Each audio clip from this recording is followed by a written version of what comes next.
Arrogant manager humiliates his elderly employee in front of everyone, unaware that, moments later, a shocking revelation will leave him pleading for mercy. The day dawned as usual at the Grand Regency Hotel, but it didn't take long for Greg to make his presence felt. He walked through the luxurious lobby with an air of dominance, his polished shoes clicking against the marble floors in a rhythm that everyone had come to recognize. Greg liked the power that came with being the hotel manager. It wasn't just the title, it was the control, the authority to make people bend to his will. His demeanor radiated a sense of entitlement that left everyone around him uneasy. Greg's eyes scanned the room with a critical gaze. The hotel staff bustled about, attending to guests, arranging luggage, and ensuring everything was in its proper place. And then his focus landed on Tom, the bellhop who had been working at the Grand Regency longer than Greg had been alive. Tom, nearing 70, had become something of a fixture at the hotel. His face was lined with age, his movements slower than the younger staff, but his dedication was undeniable. He'd been with the hotel through every up and down, always reliable, always there. But to Greg, Tom represented everything outdated, slow, and inefficient. He viewed Tom as a relic, a holdover from a bygone era who should have retired years ago. Today, however, Greg's disdain boiled over. A guest had been waiting slightly longer than usual for their bags to be delivered to their suite, and Greg saw this as an opportunity to assert his authority. "Tom!" Greg's voice sliced through the quiet hum of the lobby like a sharp blade, startling a few of the nearby staff members. Tom, who had just finished handing a guest their room key, looked up and made his way over. He didn't rush. He never did. But there was a quiet dignity in his stride, something that seemed to irritate Greg even more. As Tom approached, Greg folded his arms across his chest, his lips curling into a sneer. "How much longer do you plan on dragging us all down, Tom?" His voice carried, loud enough for several of the younger employees to hear. Some of them glanced up from their tasks, eyes wide, but quickly looked away, afraid to draw any attention to themselves. Tom didn't respond right away. His wrinkled face remained calm, his expression neutral, as though he had heard these words 100 times before. He stopped in front of Greg, standing a little shorter but somehow seeming taller in that moment. "I'm doing my best, sir," he said simply, his voice soft but steady. "Your best?" Greg's laughter was sharp, almost mocking. "Your best isn't good enough. You're holding this entire place back, Tom. You're too slow, too old to keep up with what we need here. It's embarrassing." His words echoed across the lobby, bouncing off the pristine walls, and Greg didn't care that the staff, some of whom had worked with Tom for years, were listening. Tom stood silent, his hands folded in front of him. He didn't flinch, didn't argue. He simply waited, letting Greg's words hang in the air, almost as if he expected them. This wasn't the first time Greg had singled him out, and Tom knew it wouldn't be the last. There was nothing to be gained by fighting back. Greg, seeing Tom's lack of reaction, took it as a sign of submission. "Honestly, why don't you just retire? Make things easier on everyone. We need people who can move, who can get the job done quickly. You're nothing but dead weight at this point." The insult hung there, heavy and cruel, as Greg crossed his arms and leaned back, clearly satisfied with himself. Around them, the staff was frozen in place. They exchanged uncomfortable glances but said nothing. Everyone knew how volatile Greg could be, and no one wanted to be the one to speak up and risk their job. The economy wasn't kind to those without work, and the thought of standing up to Greg made their stomachs churn. Tom, however, remained stoic, a faint glimmer in his eye. His silence wasn't weakness, it was patience. It was the kind of patience that came with time, with experience, with understanding things that others couldn't see just yet. He gave a small nod, more to himself than to Greg, and finally spoke. "I understand," Tom said quietly, his voice as steady as ever. There was no tremble in his words, no hint of anger or frustration. He simply accepted what was said without argument. Greg didn't notice, but there was a quiet power in Tom's calm. Greg, however, mistook Tom's silence for victory, turning his back on the elderly bellhop without a second thought. Little did he know, the real storm was yet to come. As Greg's words echoed across the marble floor, the tension in the air thickened. The staff, many of them young and still finding their footing in the hotel's fast-paced environment, kept their heads down and their hands busy, though it was clear they were all watching the scene unfold.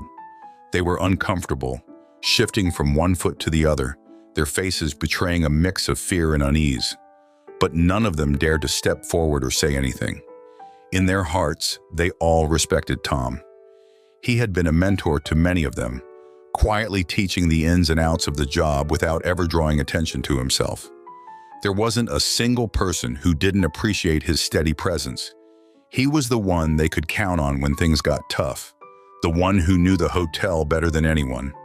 Tom was like the foundation of the place, dependable and always there, even if some like Greg failed to notice. Still, the staff knew better than to challenge Greg. He was the manager after all, and he had a way of making people feel small. Confronting him wasn't just about standing up for Tom, it was about risking their own livelihoods, something few could afford to do. So they kept their distance, some pretending to busy themselves with tasks, others glancing up from time to time, hoping the confrontation would soon be over. As Greg continued his tirade, Tom's reaction, or rather lack of reaction, left an impression on those watching. He stood there calm and composed, as though the words Greg was throwing at him were little more than a passing breeze. His silence wasn't one of defeat, though. It was something else. There was a quiet strength in the way he carried himself, something that only those who had worked closely with him could see.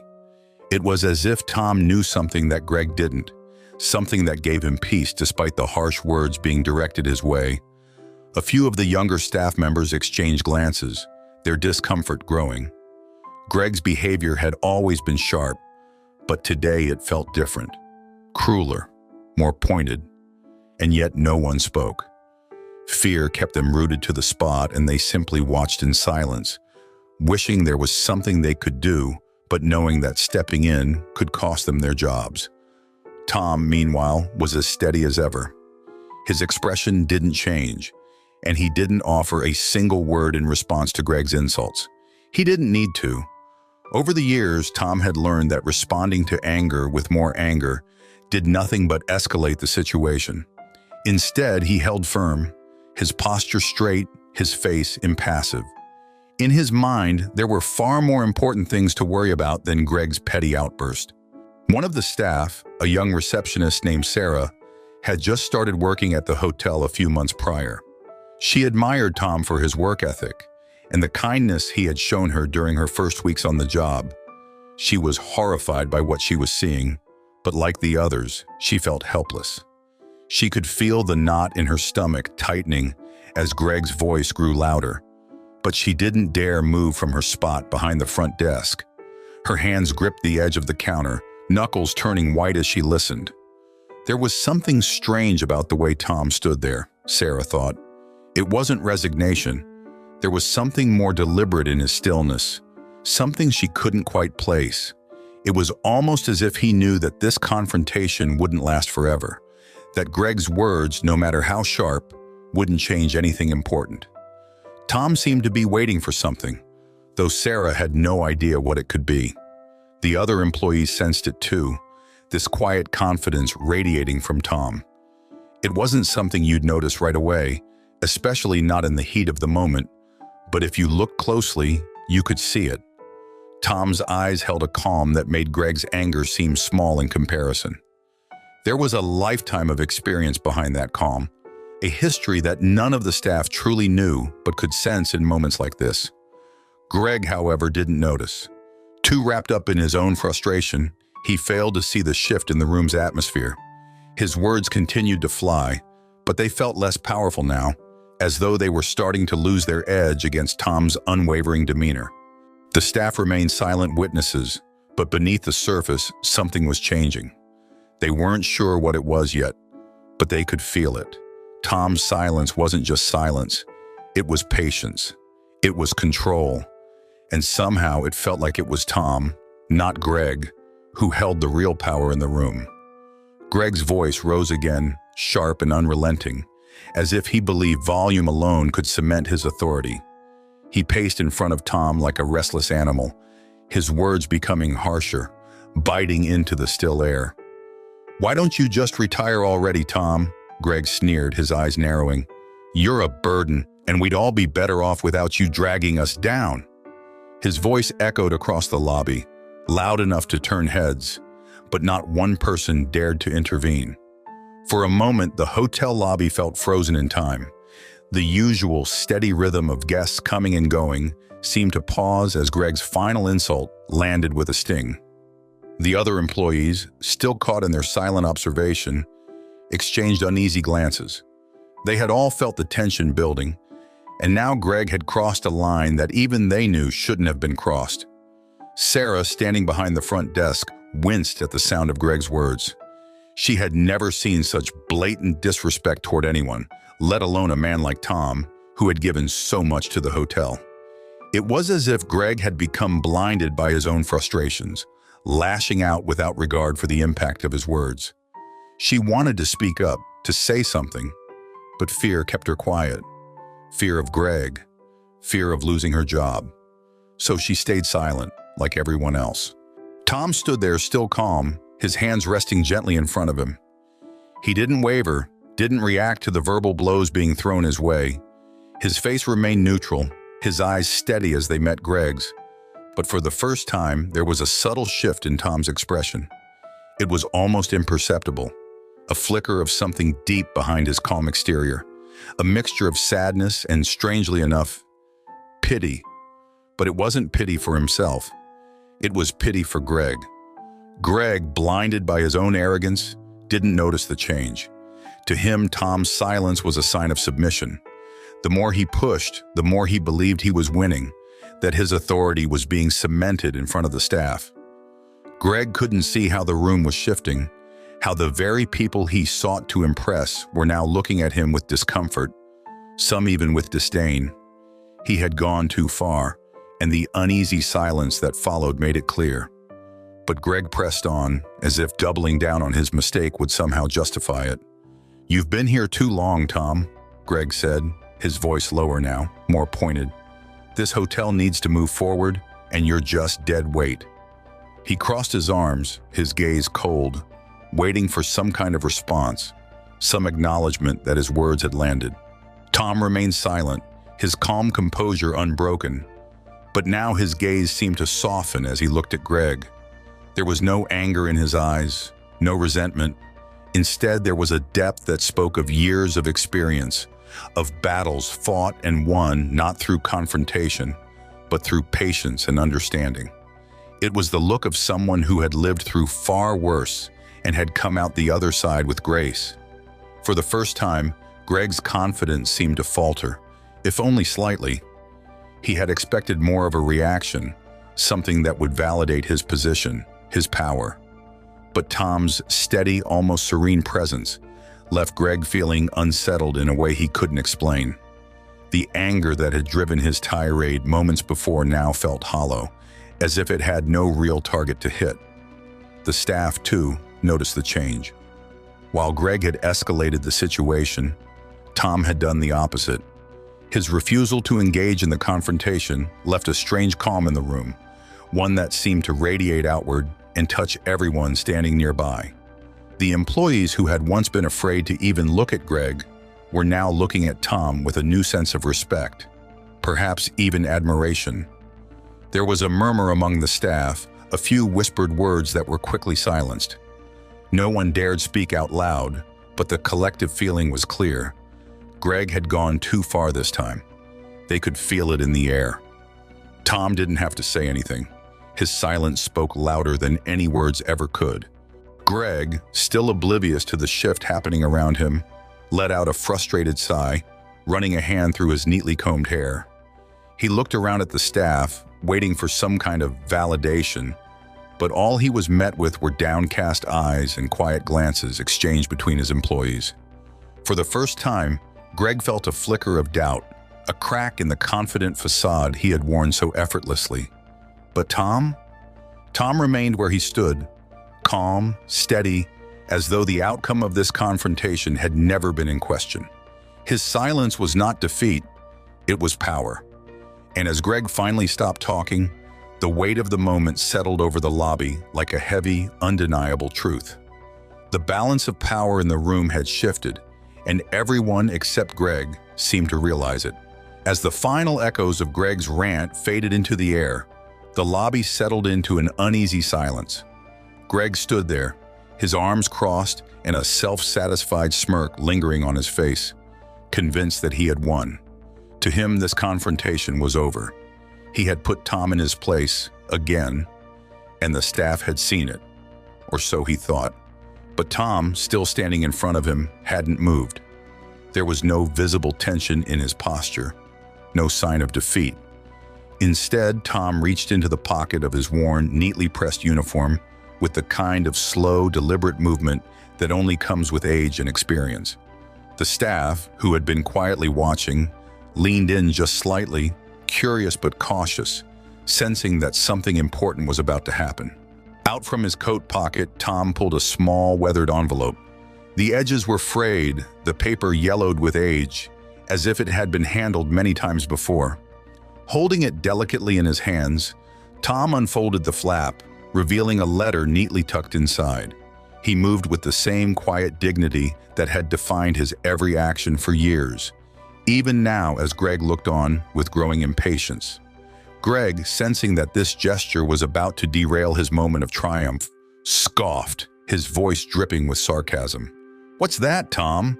Your retirement papers? About time you filled those out." A few employees winced at the comment, but Tom was unfazed.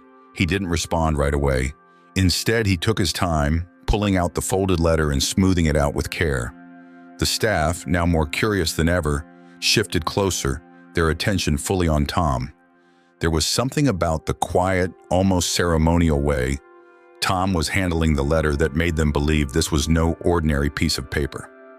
Greg rolled his eyes, clearly growing impatient. He was ready to wave the whole thing off when Tom, finally speaking, broke the silence with a calm, steady voice. "This," Tom began, holding the letter up so that everyone could see, "was given to me by Mr. Hawthorne, the founder of this hotel, nearly 30 years ago." His words were clear and firm, with a weight that immediately changed the atmosphere in the room. The staff exchanged startled glances. Mr. Hawthorne, the hotel's legendary founder, whose name was still spoken with reverence, had personally entrusted Tom with something? Greg's smirk faltered for the first time, but he tried to maintain his indifferent facade. "And what's that supposed to mean?" he asked, his tone trying and failing to sound dismissive. Tom remained calm, his eyes focused not on Greg, but on the letter in his hand. Mr. Hawthorne wrote this letter during a particularly difficult time for the hotel. He had many trusted employees, but there were few he confided in when it came to the future of this place. Tom's gaze lifted, sweeping across the room, his voice carrying a calm authority that demanded attention. "I was one of those people." The revelation landed like a soft but significant blow.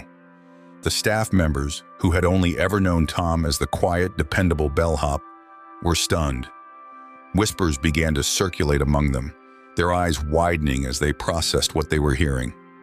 Tom wasn't just an employee, he had been trusted by the very man who built the hotel from the ground up. Greg's face, which had been so smug just moments before, now showed signs of confusion. He blinked as if trying to make sense of what Tom was saying, but he couldn't quite grasp it. "You?" he asked, his voice less confident now. "What does that have to do with anything today?" Tom, still calm, glanced briefly at Greg before returning his attention to the letter. Mr. Hawthorne believed in the value of every person who worked here, from the managers to the bellhops and everyone in between. He trusted me to help him keep this hotel running smoothly, not just as an employee, but as a partner. Someone who could look after the staff and ensure that everyone was treated fairly. The staff, who had once been so afraid to even glance at Greg during his tirade, were now fully focused on Tom. His words carried a significance that was impossible to ignore. They hadn't known this side of Tom, but now, with every word, it became clear that there was so much more to him than they had ever realized. Greg, on the other hand, was struggling to maintain his composure. The ground he had felt so secure on was beginning to crumble beneath him, though he wasn't ready to admit it yet. "So what?" he asked, though his voice lacked its usual sharpness. "That was years ago. What's your point?" Tom finally looked directly at Greg, his eyes steady and unblinking. "The point, Greg, is that this hotel was built on respect, something you've forgotten. And while you may think your position gives you power, true leadership comes from understanding and lifting others up, something Mr. Hawthorne knew well." As Tom's words sank in, the balance in the room shifted once more. It wasn't loud, it wasn't forceful, but in that quiet reveal, Tom had regained control, not through anger or aggression, but through truth. And for the first time, Greg looked uncertain, as if he finally realized the storm he had unknowingly unleashed. The atmosphere in the lobby had shifted entirely. Tom's calm voice, carrying the weight of his decades at the hotel, now held everyone's attention, including Greg's. For the first time, the arrogant manager seemed unsure of himself, and his previous bravado was slipping away. The staff, who had been mere spectators to Greg's verbal assault earlier, now found themselves drawn toward Tom, their eyes filled with curiosity and a newfound respect. Tom glanced down at the letter in his hand, his expression softening as if he were recalling the long history behind it. "Mr. Hawthorne," he began again, speaking slowly so that each word carried the gravity of the moment, "trusted me with more than just my duties as a bellhop. He trusted me with this hotel's future, long before you ever set foot here, Greg." Greg's confidence wavered, his smug smile replaced by a tight-lipped frown. "What are you trying to say, Tom? That you had a few nice words with the old man? That doesn't mean anything now." His voice, though defiant, lacked the bite it had before. He sensed that Tom's revelation was leading somewhere he hadn't anticipated, but he couldn't yet grasp its full significance. Tom met Greg's eyes, his own gaze steady and calm. "It's more than just words. Mr. Hawthorne and I worked together during some of the hardest times this hotel has ever faced. The Grand Regency wasn't always the shining jewel it is today. There were moments when it was on the brink of failure, but we pulled through because we had a shared belief in what this place could be, a place where guests and staff alike were treated with dignity." The staff leaned in closer, many of them clearly surprised by this side of Tom. Most had only ever known him as the quiet, hard-working bellhop who kept to himself. But now, as Tom revealed this deeper connection to the hotel's founder, they began to see him in a completely new light. Greg, meanwhile, was starting to realize that his position wasn't as secure as he'd thought. He shifted on his feet, glancing around at the employees, who were now watching Tom with admiration. "So you helped out during a rough patch," Greg muttered, trying to downplay the significance of Tom's words. "That still doesn't explain why you're acting like any of this matters now." Tom didn't react to Greg's defensiveness. Instead, he continued, his voice carrying an almost fatherly tone of patience. "What you don't understand, Greg, is that this isn't just about the past. When Mr. Hawthorne passed away, he left instructions, quiet instructions, entrusting me with more than just my day-to-day tasks here. He wanted me to keep an eye on the hotel to ensure that the values he built it on would never be forgotten. And yes, Greg," Tom added with a measured look, "I am a shareholder in this hotel." The room seemed to hold its breath. Greg's face paled and his eyes widened in disbelief. Shareholder?" he stammered, the words catching in his throat.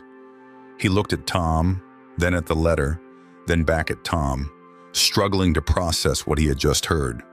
The very man he had humiliated in front of the staff, the elderly bellhop he had dismissed as useless, was not only connected to the hotel's founder, but also held a stake in the business itself.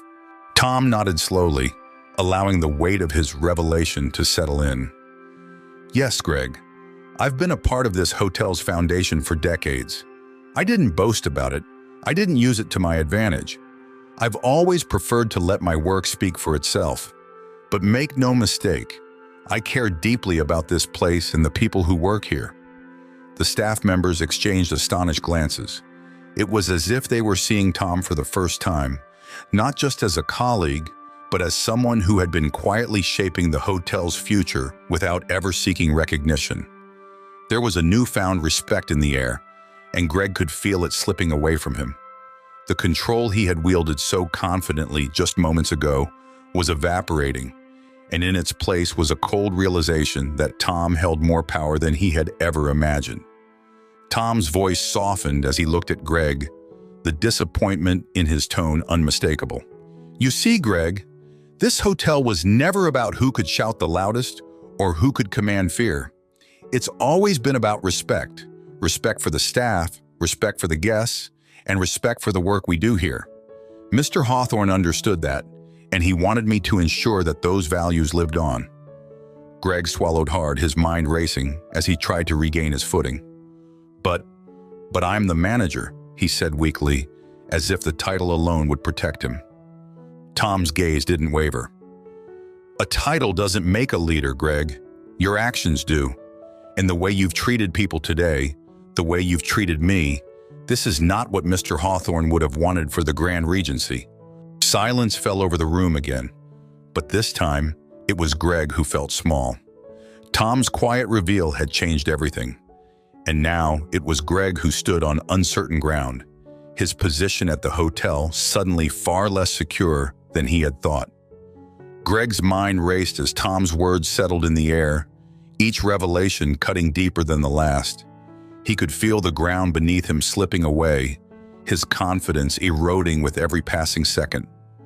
The smug certainty he had worn so confidently just moments ago was gone, replaced by a growing sense of panic that he struggled to hide. A shareholder? Greg hadn't anticipated this. He had believed Tom to be nothing more than an old bellhop, easily dismissed and irrelevant to the hotel's future. But now, everything had changed. Tom, still holding the letter from Mr. Hawthorne, stood calmly before him, as steady as ever. The quiet authority he exuded had shifted the entire dynamic of the room. The staff, once too afraid to intervene, were now watching Greg with something between curiosity and judgment. They had seen his outburst, his lack of respect for Tom, and now they were beginning to understand that the man they had underestimated for years was far more than they ever knew. Greg's throat tightened. He cleared it awkwardly, trying to regain some semblance of control.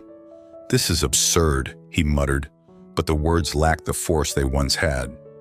He looked around the room, hoping for some sign of support, but the staff's expressions remained neutral. Some of them were whispering to each other, their eyes flicking back and forth between Tom and Greg. The respect that Greg had taken for granted was now visibly shifting toward Tom, and Greg could feel it. Tom's voice broke the silence, firm but calm. "Mr. Hawthorne always believed in treating people with dignity, no matter their position," he said, his gaze locked on Greg's. "That's what made this hotel successful. It wasn't just the luxury or the service. It was the way we treated each other, as equals, as part of a team." Greg swallowed hard, feeling the weight of those words pressing down on him. He had spent so much of his career wielding his authority like a weapon, convinced that power came from control, from making others feel small. But now, in the face of Tom's quiet wisdom, Greg felt that power slipping through his fingers. He had misjudged Tom, badly, and now he was paying the price. "I didn't know," Greg started, his voice faltering. He was grasping for something, anything, to pull himself out of the corner he had backed into. "I didn't realize you were—" He cut himself off, unsure of how to finish the sentence. A shareholder? A trusted confidant of the founder? Nothing seemed sufficient to explain how wrong he had been. Tom didn't interrupt, but his steady gaze never left Greg. There was no malice in his eyes, no satisfaction in watching Greg squirm. If anything, there was a kind of sad resignation, as though Tom had seen this kind of arrogance many times before, and it always ended the same way. "I've spent my life working here," Tom said, his voice soft but carrying weight. "Not for the titles or the recognition, but because I believed in what this place stood for. And I've seen many people come and go, people who thought they could run this hotel with their ego, their arrogance. But that's not how this place works. It's not how it was built." Greg's heart pounded in his chest as the room seemed to close in on him. He could feel the eyes of the staff on him, could hear the soft murmur of their whispers. His usual fallback, intimidation, was useless here. No amount of yelling or posturing would change what was happening. The letter in Tom's hand had exposed a truth that Greg could no longer ignore. He shifted uncomfortably, glancing at the staff once more. Sarah, the young receptionist, had been watching the whole exchange, her eyes wide with disbelief. She had always seemed nervous around Greg, always eager to stay out of his way. But now there was something different in her expression. There was no fear, only quiet disapproval. Greg realized with a sickening feeling that the respect he had once demanded through fear was gone.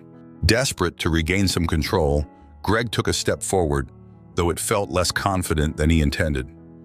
"Look, Tom," he said, trying to sound authoritative but failing to mask the tremor in his voice. "I've worked hard to get where I am. I've kept this place running, and—" Tom raised a hand, not in anger, but in a gesture that quietly commanded Greg's silence. "I don't doubt that you've worked hard, Greg, but working hard doesn't give you the right to mistreat others." His eyes softened, and for the first time, there was a note of something like forgiveness in his voice. Leadership isn't about being in charge. It's about taking care of the people in your charge. That's something Mr. Hawthorne knew, and it's something you need to learn. The words hit Greg like a blow he hadn't been expecting. He stared at Tom, unable to form a coherent response. The weight of the moment pressed down on him, the reality of his actions becoming painfully clear. He had spent years climbing the ladder, convinced that power meant control. But now, standing in front of Tom, the man he had underestimated for so long, Greg was starting to realize just how wrong he had been.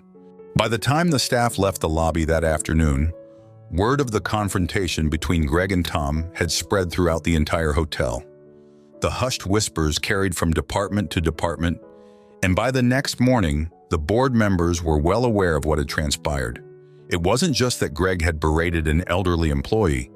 It was the fact that this particular employee, Tom, had revealed his deep connection to the hotel's founder and his role as a secret shareholder. The news sent ripples through the upper management, and it wasn't long before Greg was summoned to a private meeting with the board. The room where the board convened was large and imposing, with tall windows overlooking the city skyline. Greg sat at one end of the long table, nervously adjusting his tie as the senior executives gathered. His confidence, which had already been shaken the day before, was now nearly gone. He had never been called to a meeting like this before, and the weight of what was coming pressed heavily on his chest. As the board members settled in, the chair of the board, Mr. Henderson, cleared his throat and began. "Greg, we've heard some troubling reports regarding your behavior in the lobby yesterday," he said, his tone serious but measured. "We've been told that you publicly humiliated Tom, an employee who has been with this hotel longer than most of us have been alive. Can you explain what happened?" Greg shifted in his seat, struggling to find the right words. He had hoped that this meeting might be less formal, but the gravity of the situation was becoming clear. Well, there was a misunderstanding," he began, his voice shaky. "Tom was moving slowly and we had guests waiting for their luggage. I thought it was important to address the situation immediately." Mr. Henderson raised an eyebrow, his expression unreadable. "From what we've been told, Greg, it wasn't just a matter of addressing a delay. You've been accused of speaking to Tom in a manner that was both unprofessional and degrading. And this isn't the first time there have been concerns about how you treat the staff." Greg swallowed hard, feeling the tension in the room tighten around him. "I didn't mean for it to come across that way," he said, trying to sound composed. I was frustrated, yes, but my intention was to improve efficiency. One of the other board members, Ms. Castillo, leaned forward, her eyes fixed on Greg. Efficiency is important, Greg, but so is respect. Tom is more than just a bellhop, as I'm sure you now realize. He's been a vital part of this hotel for decades, and his connection to Mr. Hawthorne speaks volumes. The way you treated him yesterday was unacceptable. Greg felt a cold sweat forming on the back of his neck. He had hoped that by downplaying the incident, he could avoid this level of scrutiny, but it was clear now that the board wasn't going to let him off easily. He tried to think of something to say, something that would shift the narrative in his favor, but nothing came to mind. Mr. Henderson sighed, leaning back in his chair. Greg, we've always valued your work here, and we recognize the effort you've put into managing the hotel. But this incident has raised serious concerns, not just about your behavior, but about your understanding of what it means to lead.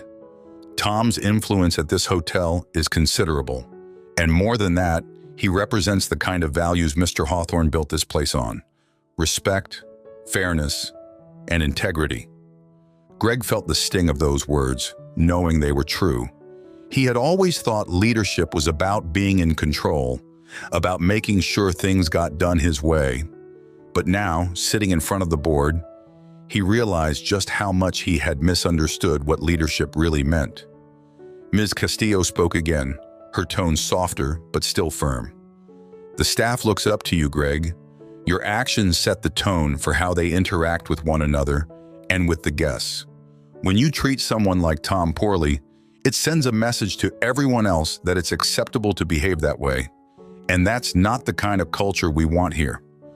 Greg nodded slowly, his mind racing as he processed what she was saying. He had never considered the broader impact of his behavior on the staff. To him, it had always been about getting results, about showing he was in charge.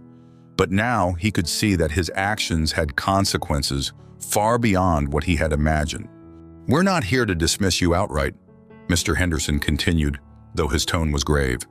But this is a serious situation, and it requires a serious response. We need to determine how to move forward in a way that protects the values of this hotel and ensures that incidents like this don't happen again. Greg opened his mouth to speak, but no words came out. He realized, perhaps for the first time in his career, that his position wasn't as secure as he had always assumed. The board wasn't interested in excuses or explanations. They wanted to see genuine change. And for the first time, Greg wasn't sure if he was capable of delivering it.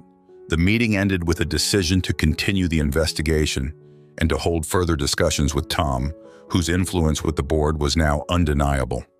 As Greg left the room, his mind was clouded with fear and uncertainty.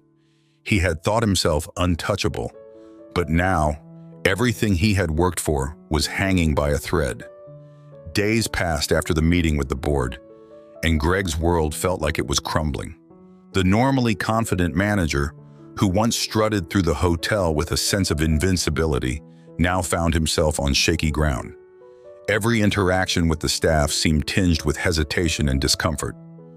Whispers followed him wherever he went, and the respect he had once commanded through fear was nowhere to be found. Greg's sleep was restless, his mind racing with worst-case scenarios. The board had made it clear that Tom's word carried immense weight, and the investigation into his behavior wasn't just going to fade away. He had never felt so powerless in his career. His entire future at the Grand Regency was in jeopardy, and for the first time, Greg knew that he couldn't talk or bully his way out of this situation.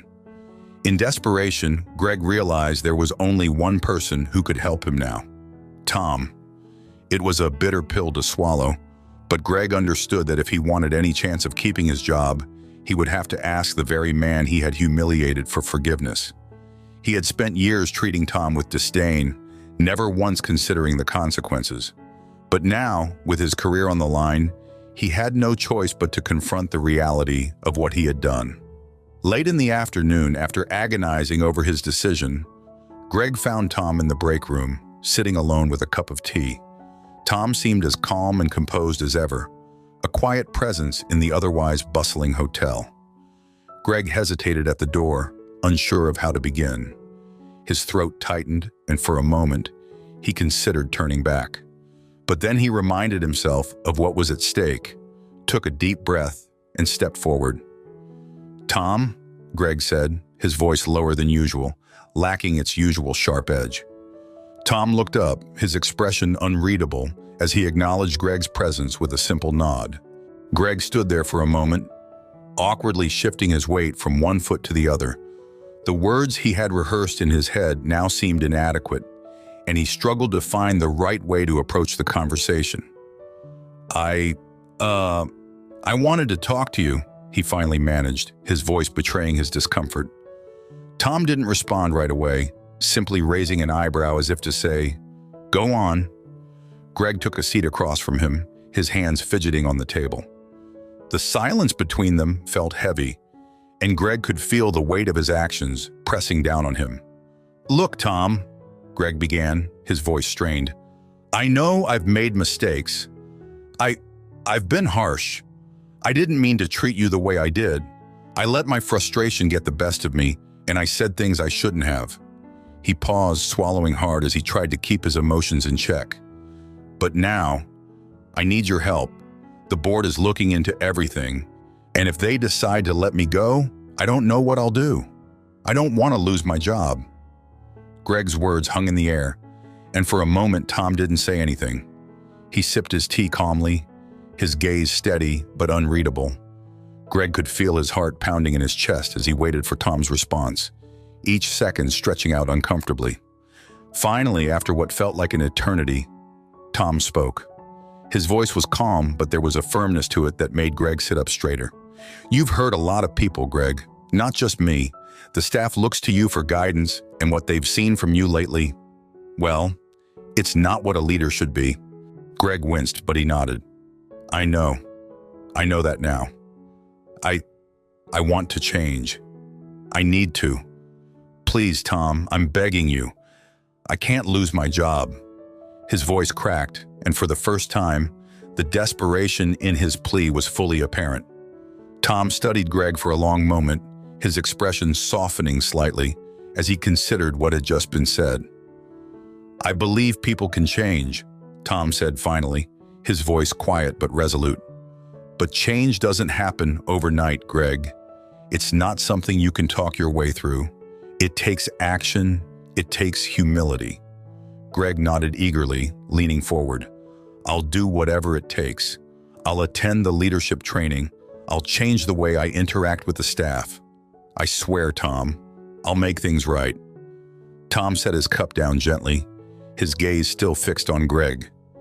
"You've said a lot of things today, Greg, and maybe you do mean them, but I'll need to see that change. The board needs to see that change. More importantly, the staff needs to see it. You've spent a long time tearing people down. If you want to fix this, you'll have to start building people up." Greg nodded again, this time more solemnly. "I understand. I'll prove it to you. I'll prove it to everyone." Tom gave a slow nod, but his expression remained serious. "We'll see, Greg. Change is possible, but it's up to you to follow through. Words alone won't be enough."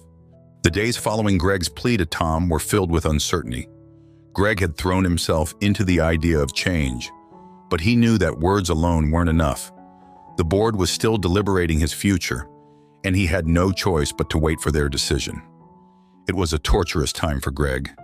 Each morning as he entered the hotel, he felt the eyes of the staff on him, no longer with the fear or respect he had once commanded, but with quiet judgment, waiting to see if he truly meant what he had promised. Meanwhile, Tom had kept his distance. Despite Greg's apologies, he knew that actions spoke louder than words. Tom was not one to make decisions hastily, and while Greg's desperation was clear, so was the need for real, tangible proof of his willingness to change. But Tom was also a man of grace, someone who believed in second chances, if they were truly earned. It wasn't long before the board called Tom into a private meeting. The room felt different this time. The air was thick with anticipation.